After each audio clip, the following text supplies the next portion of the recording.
सबको नमस्ते, सभी को प्रणाम। आज सुबह का सत्र शुरू होने जा रहा है और आप सभी योगी साधक भाई बहनों का MDVTI इंडिया परिवार की ओर से मैं योगाचार्य योगी ज्वाला सिंह हार्दिक स्वागत एवं अभिनंदन करते हैं।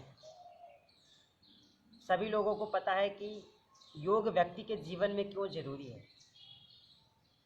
हर व्यक्ति कहीं न कहीं योग से जुड़ा हुआ है और हर व्यक्ति कहीं न कहीं योग कर भी रहा है, चाहे वो कर्म ही कर रहा हो, अपना बिजनेस व्यापार धंधा भी कर रहा हो, तो जो उसका कार्य है वो कर रहा है, तो वह भी कहीं न कहीं योग कर रहा है। मगर सच ये है कि शरीर को स्वस्थ रखने के लिए कुछ लोग कहते हैं हम तो योग करते हैं, हम तो भक्ति योग करते हैं, हम तो कर्म योग करते हैं। ठीक है, कर्म योग भी अच्छा हो, उसके लिए हमें कम से कम अपनी सेहत को सही रखना है, हमारा काया निरोग रहेगा। कहते हैं स्वस्थ शरीर में ही स्वस्थ मन का वास होता है। जब शरीर ही हमारा स्वस्थ नहीं रहेगा तो फिर सारी चीज़ें बेकार होती हैं। तो शरीर कैसे स्वस्थ रहे हमारा, इसके लिए हमको बहुत विशेष ध्यान देना है। हमारा मन कैसे स्वस्थ रहे, इसके लिए हमको क्या करना है। हम ऊर्जा से परिपूर्ण कैसे रहे, इसके लिए हमको क्या करना पड़ेगा। तो इसके लिए हमको योग करना पड़ेगा, आसन करने पड़ेंगे, प्राणायाम करना पड़ेगा, जिससे कि हमारा मन मस्तिष्क भी बिल्कुल अच्छा रहे, हमारा मानसिक संतुलन अच्छा रहे, हम चिंता से तनाव से परेशान न रहे। तो हम योग से जुड़े और खुद के जीवन में योग को ले आएँ, योग को अपनाएं और योग प्रतिदिन सुबह उठ करके स्नान आदि से निवृत्त होकर के आप योग को 40 मिनट से लेकर के 1 घंटा तक अपनी क्षमता और समयानुसार कीजिए। क्योंकि जब आप योग से जुड़ जाएंगे, जब आप योग को अपने जीवन में उतार लेंगे और योग करना शुरू कर देंगे, तो हम आपको बता रहे कि आपकी व्याधियां रहेंगी नहीं, वो धीरे धीरे स्वतः ही दूर होने लगेंगी। उससे कोई बांध के नहीं रख सकता है, ना उसे आप अपने पास खुद ही रोक पाएंगे। वो स्वतः ही आपका घर, जैसे कहते घर को छोड़ के व्यक्ति चला जाता है, वैसे ही रोग जो होता है वो शरीर का त्याग करके चला जाता है। तो हम योग सत्र को शुरू करने से पहले आइए दोनों हाथों को जोड़ लेते हैं। एक साथ हाथों को जोड़ के रखिए और आंखों को बंद कर लीजिए। कमर, कंधा और गर्दन को सीधा रखते हैं। 3 बार ओमकार करते हैं, हाथों को जोड़ते हैं। ओम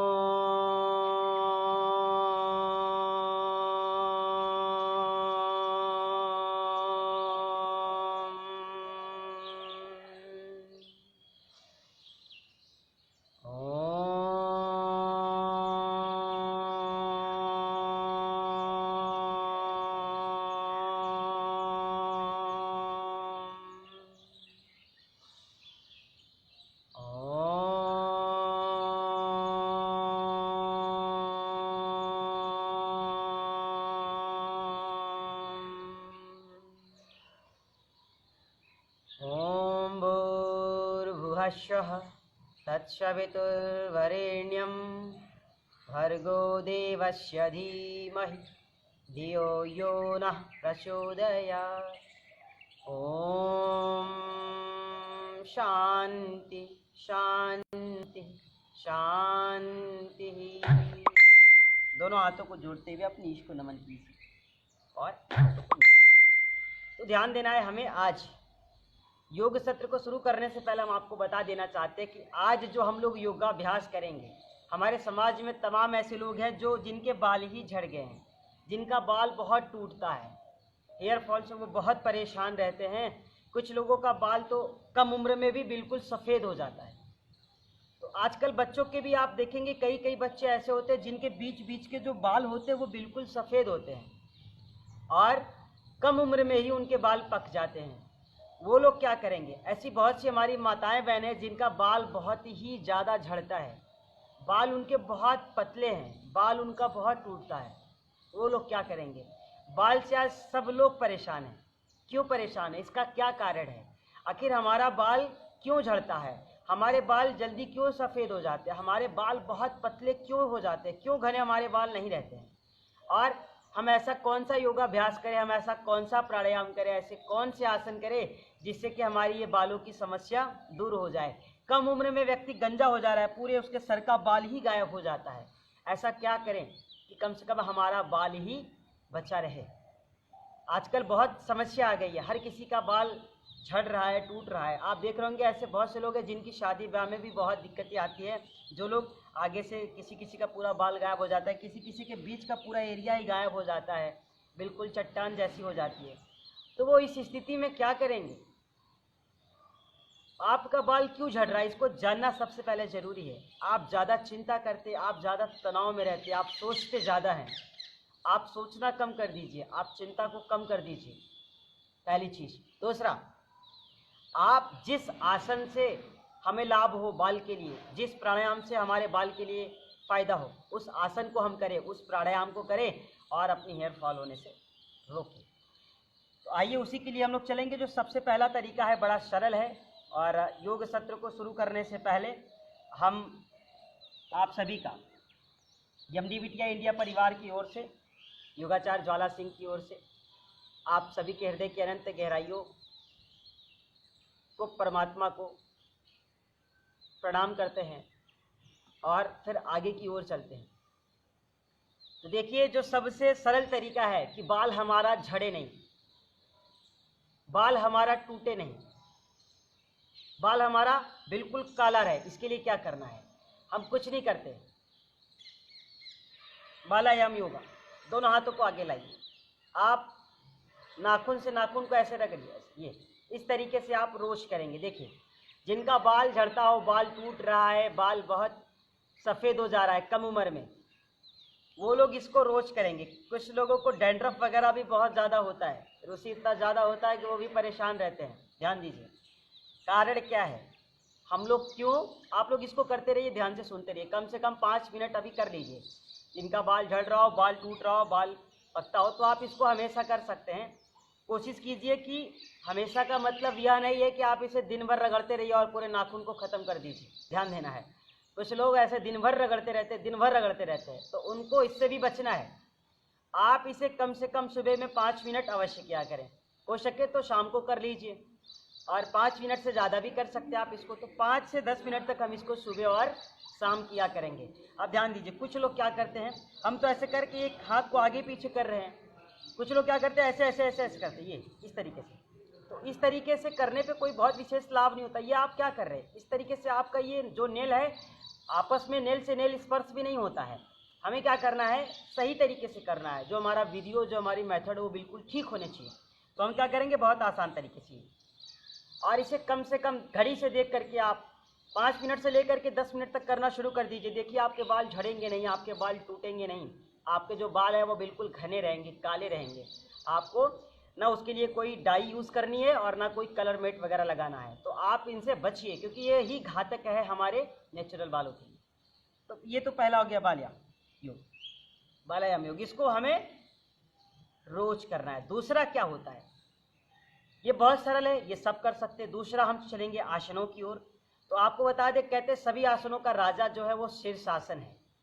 जिन लोगों को समस्या हो, बाल की समस्या हो, वो लोग शीर्षासन करेंगे। क्योंकि शीर्षासन से क्या होता है, शीर्षासन सभी आसनों का राजा होता है। यह बाल के लिए तो अति उत्तम है। जो लोग गंजे हो गए, जिनके सर पे बिल्कुल भी बाल खेती जैसे कहते हैं ना, कट रही है, तो बिल्कुल धीरे धीरे धीरे धीरे खत्म होने की ओर हो, वो लोग भी शीर्षासन किया करें। दूसरी बात ये कि जो लोग शीर्षासन ना कर पाए, तो शीर्षासन का जो लाभ होता है वही लाभ हमें सर्वांगासन से भी होता है। तो हम शीर्षासन के साथ साथ सर्वांगासन भी करेंगे, जो कि हमारे बालों के लिए अति लाभकारी है। ये तो आसन हम अभी करेंगे, और साथ ही साथ प्राणायाम, ऐसा कौन सा प्राणायाम है जिसको करने से हमें लाभ होगा। तो हम आपको बता दें कि जो बाल झड़ता है इसका कारण है स्ट्रेस, तनाव। आप बहुत चिंता करते हैं, आप बहुत ज़्यादा सोचते हैं, आप बहुत तनाव में रहते हैं, तो इसलिए हमको प्राणायाम करना बहुत ज़रूरी है। और जो कपालभाति प्राणायाम है, आपको पता है कि कपालभाति प्राणायाम से शरीर की 99% व्याधियाँ दूर होती है। तो हमें कपालभाति प्राणायाम को करना है और संकल्प के साथ करना है। मन में एक संकल्प हो, मन में एक विचार हो कि अब हमारी ये झड़ते हुए बाल रुक रहे हैं, ये हमारी जो कमजोरियां हैं, जो कमी है, जो विटामिन की कमी हमारे शरीर में रह गई है, वो धीरे धीरे दूर हो रहा है। आप संकल्प के साथ करेंगे। तो कपालभाति प्राणायाम हम लोग कम से कम 3 से 5 मिनट करेंगे। आइए सीधे बैठ जाइए आप लोग, कमर, कंधा और गर्दन को एक सीधे में रखें, मुख को बंद करके नासिका द्वारा श्वासों को बाहर करते हैं।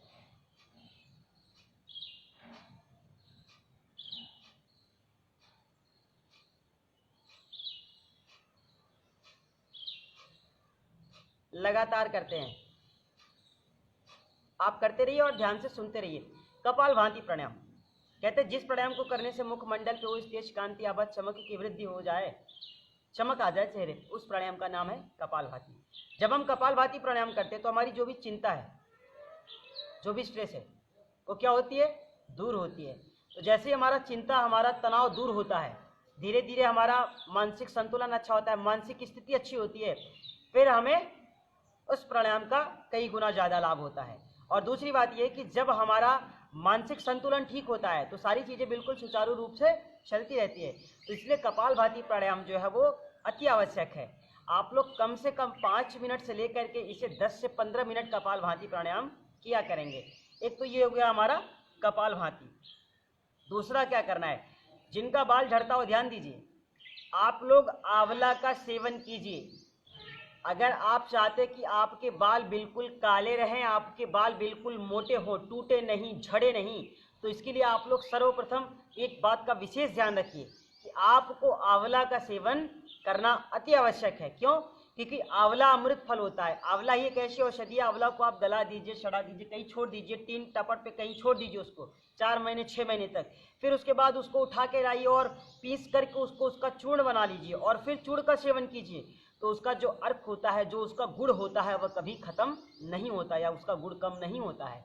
तो इसलिए आपको आंवला का सेवन अति आवश्यक है। और आप लोग आंवला का कम से कम कोशिश कीजिए कि 1 से 2 आंवला रोज आप अगर सेवन कर सकते हैं। आंवले का मुरब्बा हो सकता है, वो जो लोग शुगर के पेशेंट है वो आंवला मीठा मुरब्बा ना लें, वो आंवले का सेवन करें। और अच्छा लाभ अगर चाहते हैं कि ज़्यादा जल्दी कैसे लाभ हो, तो एक काम कीजिए, आप आंवला का जूस लाइए, आंवले का शरस लाइए, आप उसको 2 से 3 ढक्कन कम से कम 20 मिली से लेकर के 40 मिली तक, जिनको बहुत ज़्यादा समस्या है वो लोग सुबह शाम दोनों समय सेवन करेंगे। और जिनको कम समस्याएं हैं वो लोग आंवला जूस को कम से कम 20 ml से लेकर के 40 ml तक, एक हाफ ग्लास पानी में, कम से कम पानी 100 ml हो, आप उस पानी में उस जूस को डालिए और आराम से पीजिए। रोज़ सुबह खाली पेट आप आंवला जूस का सेवन कीजिए। देखिए आपके बाल बिल्कुल काले रहेंगे, आपके बाल बिल्कुल घने रहेंगे और मोटे रहेंगे। तो आपको आंवला का सेवन करना है। आंवला का सेवन आपको कभी छोड़ना नहीं है। आप अगर निरंतर गति से प्रतिदिन आंवले का सेवन करते हैं तो आगे चल के आपको ना तो बाल की समस्या होगी, ना आपको आँख की समस्या होगी, ना चश्मा लगाना पड़ेगा, ना सर में दर्द होगा। इन सब चीज़ों से आपको बहुत जल्दी लाभ हो जाएगा और छुटकारा मिल जाएगा। तो हमें आंवला जूस का भी सेवन करना है। आइए अब हम आसनों की ओर चलते हैं। जो पहले सरल सरल आसन है पहले हम उसको किया करेंगे और फिर जो हमारे लिए ज़रूरी है उसको क्या करेंगे। तो देखिए अभी हम क्या कहें, स्ट्रेस से होता है। आइए दोनों पैरों को सीधा कर लीजिए, धीरे धीरे देखेंगे भी और हम लोग करते भी जाएंगे। तो बहुत ही आसान है, कुछ नहीं करना है हमको। दोनों पैर को अभी हम सीधा रखे हैं। सीधा रखने के बाद हम क्या करते हैं, दोनों पैर को फोल्ड कर लेते हैं इस स्थिति में। आप भी कर लीजिए, बहुत ही आसान है।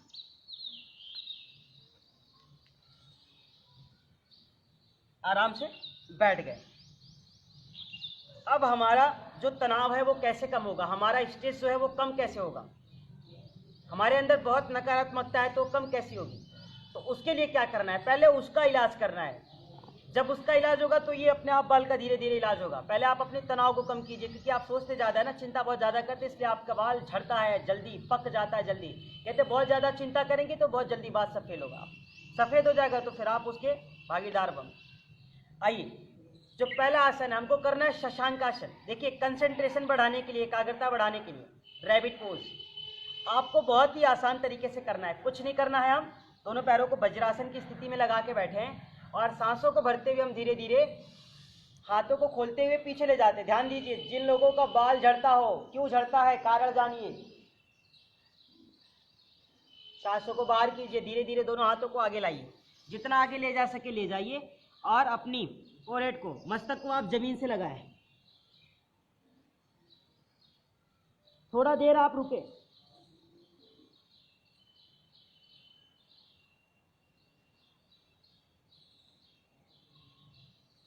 फिर सांस को भरें। ध्यान देना है, एक बार जब करें तो कम से कम 10 से 20 सेकंड आपको नीचे रुकना है। धीरे धीरे ध्यान से देखिए और करना है। सांस बाहर, धीरे धीरे हाथों को नीचे लाएं, आराम से धीरे धीरे ले जाएं। जितना आगे ले जा सके ले जाइए। फिर अपनी मस्तक को आप जमीन से लगाइए, कुछ देर रोक के रखें। इस आसन को आपको रोज कम से कम 5 बार से लेकर के 10 बार करना है। आपका कंसंट्रेशन अच्छा होगा, तनाव आपका कम होगा, चिंता आपकी कम होगी, एकाग्रता बढ़ेगी, मन शांत होगा। जब मन शांत होगा तो चित्त हमारा जैसे ही शांत होता है तो हमारे सोचने समझने की शक्ति जो है वो बढ़ जाती है, हमारी तर्क शक्ति बढ़ जाती है, हमारा जो विवेक है वो सुचारू रूप से कार्य करता है। इस तरीके से आपको ये रैबिट पोज कम से कम 5 to 10 टाइम करना है, ध्यान दीजिए। अब ये तो हो गया हमारा एक ठो। अभी इसके बाद हमको आगे करना है। अब हम वज्रासन की स्थिति में बैठे हैं, हमें उष्ट्रासन करना है। बहुत ही आसान है, कुछ नहीं करना है आपको। और जब आप उष्ट्रासन कीजिए तो उसको भी आपको कम से कम 10 बार से लेकर के 12 बार करना है। बहुत ही साधारण है। हम क्या करते हैं, बिल्कुल नी पर स्टैंड हो जाते हैं। ये देखिए, पैर का पंजा बिल्कुल पीछे है, ये इस तरीके से आप आराम से करेंगे। अभी आपको फिर से बताएंगे, क्योंकि वज्रासन में तो हम लोग बैठे ही थे, फिर उसमें आसन कर रहे थे। आपको वज्रासन भी करना है, इस बात का भी बहुत ध्यान रखना है। हम इस तरीके से खड़े हो जाएंगे, ऐसे पैर का पंजा हमारा दोनों पीछे की ओर है और हम बिल्कुल घुटनों पर खड़े हो गए इस तरीके से। आप भी देख लीजिए आराम से, इस तरीके से आप अपनी स्थितियों को बना लें। फिर क्या करते हैं, दोनों हाथों को हम आगे की ओर लाते हैं। अब हम सांस भरते हुए पहले एक हाथ को पीछे ले जाते हैं, ये देखिए ले गए, और हम इसको एड़ियों से लगा दिए, देखिए इस तरीके से। अब हम इसको दूसरे को भी ले चलते हैं, इस तरीके से लगा दिया। अब ये तो ऐसा हो गया। अब कुछ लोग क्या करते हैं, इतना नीचे नहीं जा पाते, तो क्या करें, दोनों पैर की एड़ियों को आप सीधा कर दीजिए। ये देखिए, टो को सीधा रखें, टो पे स्टैंड हो, ये देखिए। अब हमने एड़ियों को उठा दिया। अभी क्या किया था, बाहर था, तो ज़्यादा बाहर करने में क्या होती है, लोगों को करने में थोड़ी असहजता महसूस होती है। फिर इसको हमने सीधा किया, देख लीजिए। आप दोनों तरीके से कर सकते हैं अपनी शिक्षा और सामर्थ्य अनुसार। धीरे धीरे आसनों को सीखना है, धीरे धीरे ही करना है। फर्स्ट टाइम किसी भी आसन को सही करने के चक्कर में हम अपनी शरीर को थकाएंगे नहीं, और ना ही उसे हम लोग कहीं से ऐसा कोई आसन करें जिससे कि हमारी नसों में खिंचाव हो। इस बात का भी हमको विशेष ध्यान रखना है। तो आइए दोनों पैरों को हम बिल्कुल सीधा रखें, उष्ट्रासन करेंगे हम लोग। बहुत आसान है, आप पैरों में थोड़ा जगह बना लें आराम से, और कम से कम 8 से 10 इंच का जगह होना चाहिए। फिर इसको ले जाएं पीछे, ये लगा दिया। अब दूसरी को ले जाएं, रोक के रखें, पीछे ले जाएं, लगा दीजिए। अब क्या करते हैं, चेस्ट को आगे की ओर लाते, गर्दन पीछे। आप कुछ देर रोक के रखें। जिनका बाल झड़ता हो, बाल टूट रहा है, पक रहा है, काले नहीं हो रहे, सफ़ेद ही है, वो लोग ध्यान से देखेंगे, आराम आराम से कीजिए। अब आप इसमें क्या होता है कि 5 से 10 सेकेंड रुक सकते हैं। फिर धीरे धीरे जब आपको वापस आना हो तो बहुत ही आसान है, एक हाथ को ऊपर से लाएं, फिर दूसरे हाथ को भी ले आएं, इस तरीके से। इस तरीके से हमको कम से कम 10 से 12 बार करना है। अभी आप क्या करेंगे, एक बार फिर करेंगे मेरे साथ, एक एक हाथों से कीजिए, बहुत ही आसान है। दाहिने हाथ को ऊपर से लाइए, बैक साइड ले जाइए, ये, फिर दूसरे को ले आए, आराम आराम से करना है, घबराना नहीं, लगा दीजिए। अब चेस्ट को ऊपर की ओर कीजिए, गर्दन पीछे की ओर, थोड़ा देर रोक के रखें।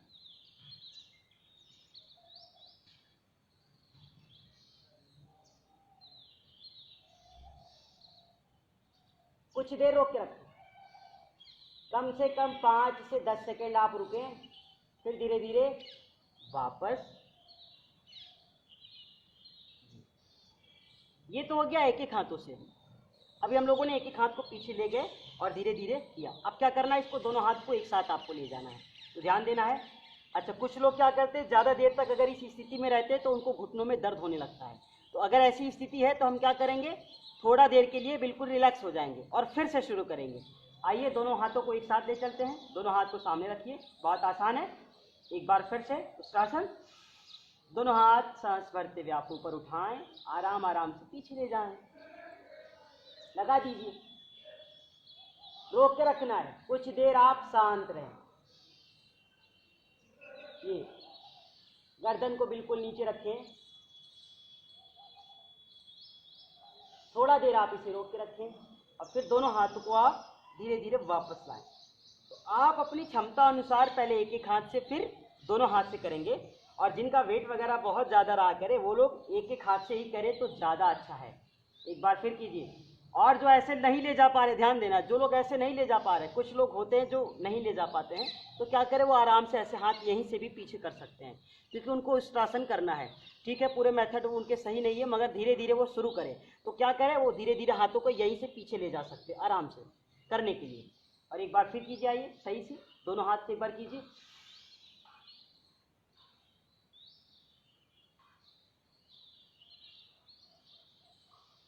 रोक के रखिए।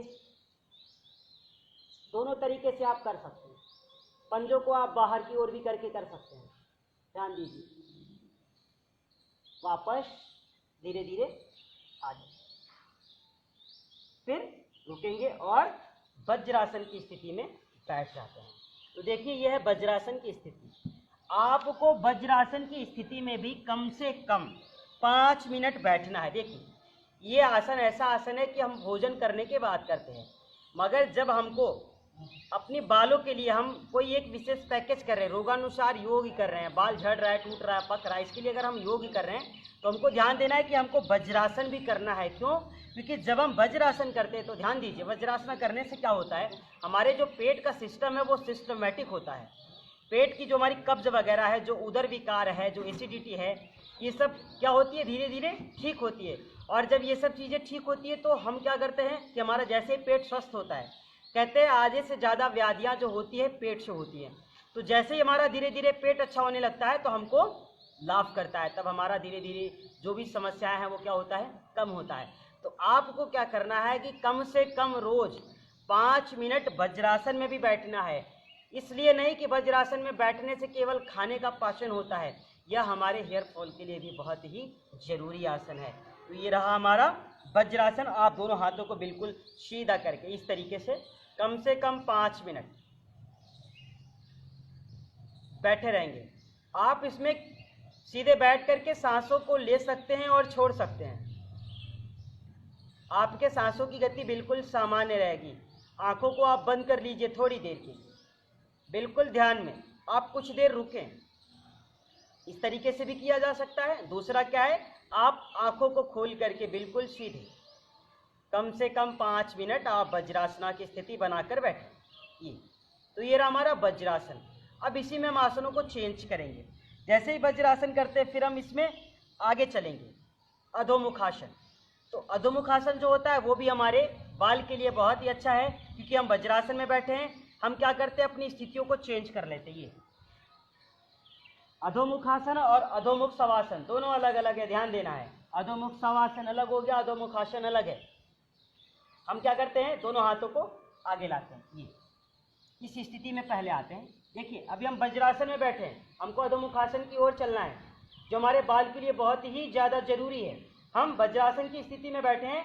सर्वप्रथम हम धीरे से आराम आराम से उठेंगे, फिर दोनों हाथों को हम फ्रंट पे लगाते हैं। स्थिति को चेंज कीजिए। ये अभी आप इस स्थिति में आ गए। अब क्या करेंगे, अब धीरे धीरे दोनों पैरों को खोलिए और आराम से घुटनों को सीधा कीजिए। ये देखिए, अभी हमने इतना किया।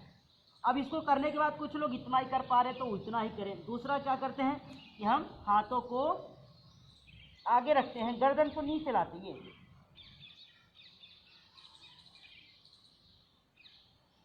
थोड़ा देर रोक के रखें,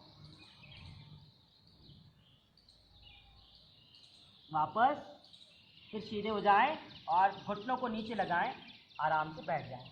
एक बार ऐसे हम लोगों ने कर लिया। इसे कम से कम हमें 5 से 7 बार करना है, इस बात का बहुत विशेष ध्यान रखना है। अभी हम अधोमुखासन कर रहे हैं, इसमें हमको